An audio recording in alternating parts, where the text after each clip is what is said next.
What if tomorrow never comes? There was a song, iti country songs nga very famous kadatayo kan familiar kadatayo nga Cordilleras. And that is a song, If Tomorrow Never Comes.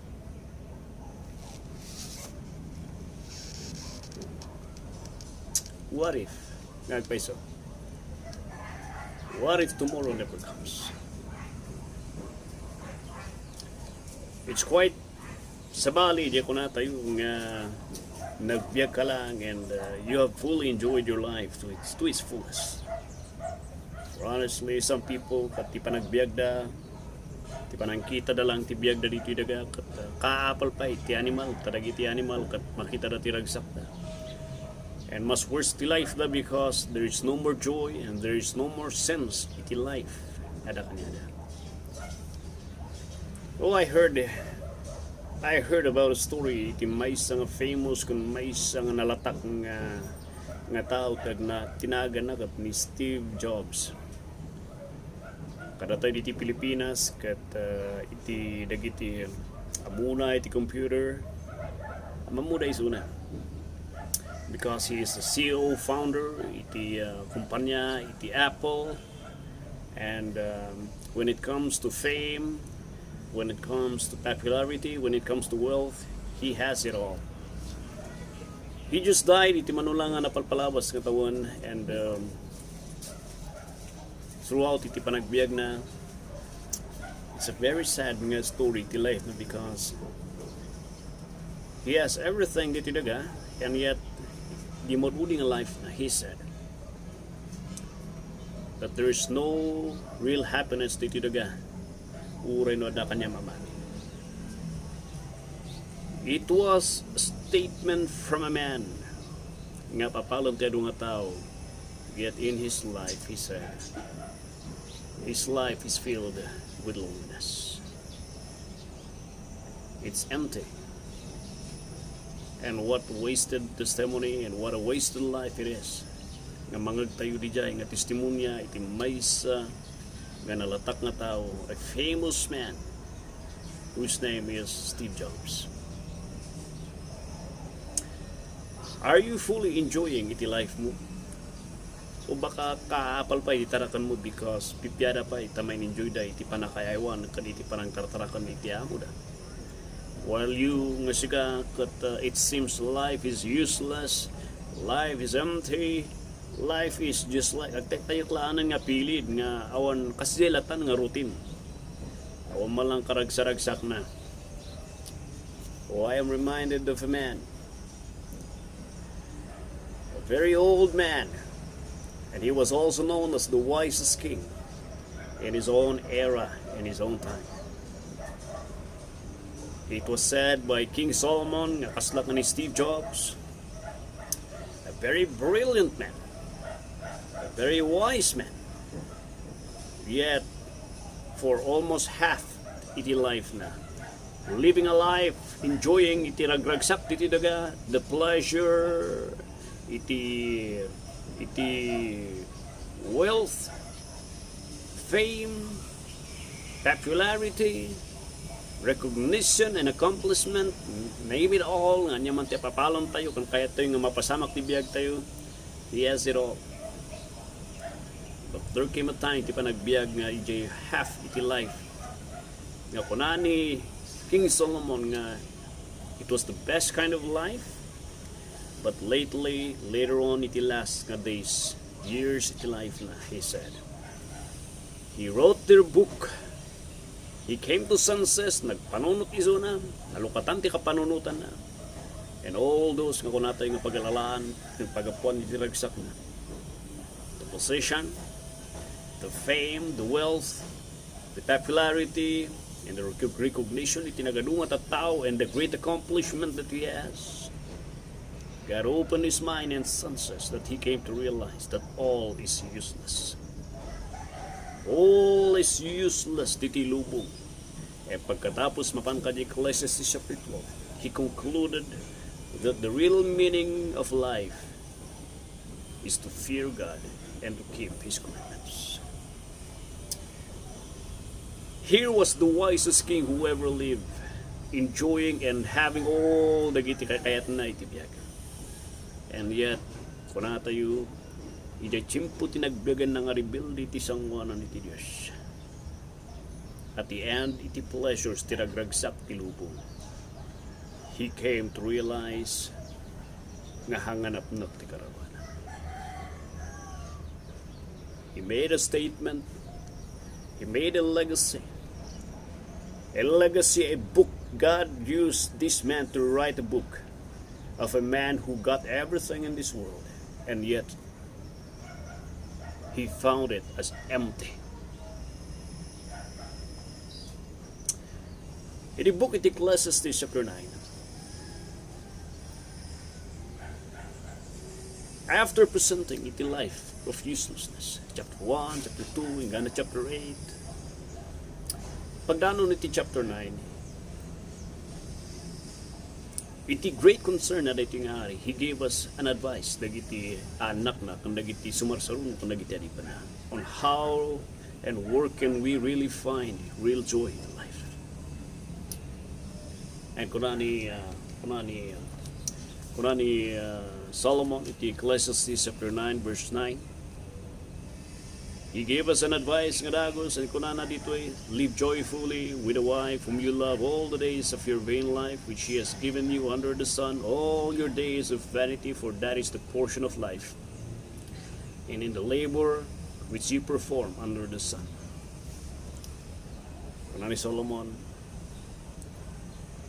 real happiness in life dito daga, I will give you an advice, is this: it is to spend your life joyfully with your family. Particularly to the wife, kunanay dyan. But I also know and I also understand nga iti panunot ni Solomon that he was also referring to the whole family. Nagdakol ti pamilya ni Solomon. When it comes to wives, nagadu iti asawa na. But yet, he came to realize ako na ni Solomon,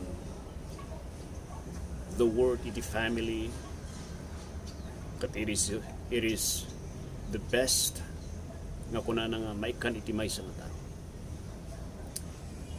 He said wife, and one of the problem that he has is he has many wives that brought him in trouble, and isuti nang yadayo kanya na kinahabis. Kuna ni Solomon, your family is a blessing iti. Dura dumagat malipipatan tayo iti pamilya tayo. And sometimes we exchange iti family tayo, iti friends tayo. Let me tell you this. I have known a lot of people where they have spent all their lives iti friends da. And later iti life da, iti panagkapsut da, panagsaksakit na iti life da, the friends are not there nga magitin man lang iti kasapulan kan mangtulong kanya na. Iti sibibiyag pa lang, adu iti apan naramidon, adu iti inom dita, harap dita, para ti edge and the years iti life da. The only people that are left nga manglinis kanya na, nga mangaywan kanya na, nga mangsukat ti diaper na, are the very family that he has. And the point here is this: why do you waste all your time to many and stranger people nga hanot nga isuda iti kadwam later on in life? I see a lot of young children complaining iti parents that because they have no more time with them. And would you think your children would take care of you if you have never shown them iti ayat? If they never felt iti panangaywan mo, oh my friend, they won't later on. Agpipinasad ang handa kakat ngaywanan because they never enjoyed iti presence mo iti biyag. The same thing is true iti children. Sometimes you complain iti parents, but I tell you, the very people nga mabaling at tarayam tulata later on are your friends and your brothers and sisters whom you don't like later on. More than your friends kat adadagiti brothers and sisters mo who will be there nga makita kanyang later on. And tatapay lang, you need to establish a good relationship with your family because they are the God-given people who will take care, who will mind you later on iti late stages iti life mo, whether you like it or not. And that is a wise advice from the wisest king. Kunapay ni Solomon, in everything that you do, you verse 10, whatever your hands find to do, do it with your might, for there is no work or device or knowledge or wisdom in the grave where you're going. And I say, do your best to know and do everything that will profit you later on in life. Do your best. Life is only short. Tomorrow, we don't know if it would come. And since tomorrow will not come, do your best today no nyaman tinaysagan ang aramida. Don't you ever reserve your best for tomorrow because you don't know what would happen tomorrow. And great regrets. Kat sayang ako'y naramid yan. A lot of people nagsaksakit tata nga kakapsupot ko na dan. Naramid ko kumadin, nalaraw timamin because time and strength are not used wisely. Inichimputi kapan panwagay. And a lot of regret nga mga gakunanan, no kumakasjay, but it's already late. Dagiti estudyante who have not done their best, no kumanag-iskrilak, no kumakasjay, ada kumait ni mabaling nga kaste-kastoy, but it's already late. So ako na ni Solomon, would you like to end up your life? Nakaslakan di lang nausar nga adati ka pa panana. And the best thing to do is to do your best in everything that you have today. Never give iti ko na tayong half-hearted lang. Make sure that this day will bring something for tomorrow. Nga maitid mo iti pinaka the best mo nga isagana na iti paragsapan. I tell you, that's the best kind. That's one of the best advice from God, from the man of God. For when the time will come, hangtang nga mabaling agsubli dito daga, katituloy mo daga kat mga ramidan, nalpason, nadumtang ti tiyempo nga nalpas ti biyag dito daga. Or dumtang ti tiyempo nga nakapsot kamutan iti bagi. So my friend, that's the second thing. That in everything that you will have today, give it your best. And don't you ever reserve your best to your family and to your work and to your study because you don't know if tomorrow never comes. And lastly, Ecclesiastes chapter 12, after presenting the Gijay, he concluded the book with a beautiful advice kunani Solomon. Iti 12 verse 13 hingga 14, let us hear the conclusion of the whole matter. That the real meaning of life, and before I'm going to end writing a book, I will tell you the very key. Nga mangiturong tiga papanan nga biyag. And kunana jay, fear God and keep His commandments, for this is the whole duty of God. To fear God and keep His commandments. Kunana dito to fear God and keep His commandments. That is to worship Him. To have a real, may kanta iti putpudno nga kapapanan iti biyag kat it always starts to fear.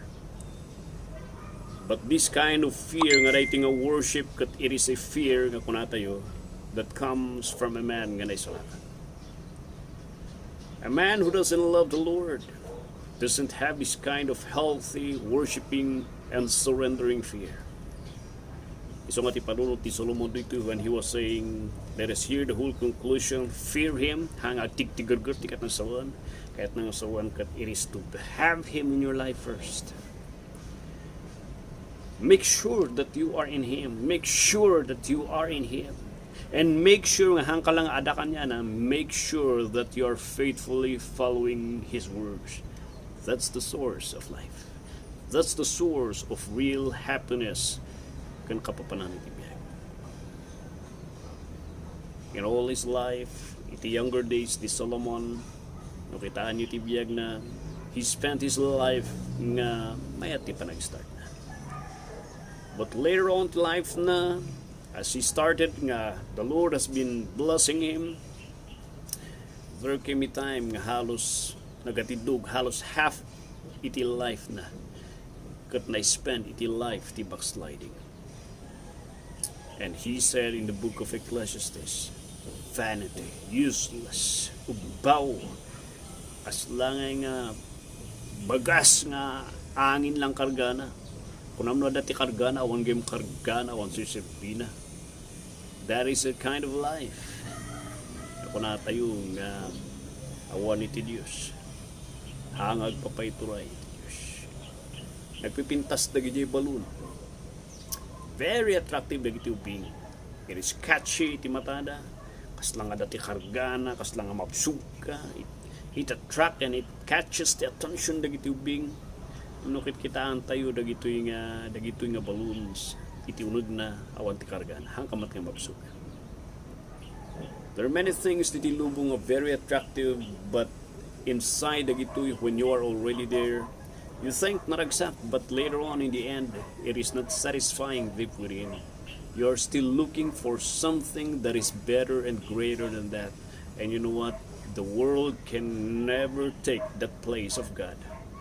Iti puso ti tao. So ako na ni Blaise Pascal, itinunag iti puso ti tao, there's a spacious vacuum nga it is only the Lord can fill the space. Without God, reno da kanyam di tilubong, just like ni Steve Jobs, just like Alexander the Great, they felt empty in their dying days. Why? Because of one near producer. Oh, my friend, those are the advice on how we are to spend our life wisely, to enjoy our time with our family, to do our best in everything that we do, and lastly, to make sure that we are in Him and we are walking in Him. God bless my brother, and may you have a blessed, godly day.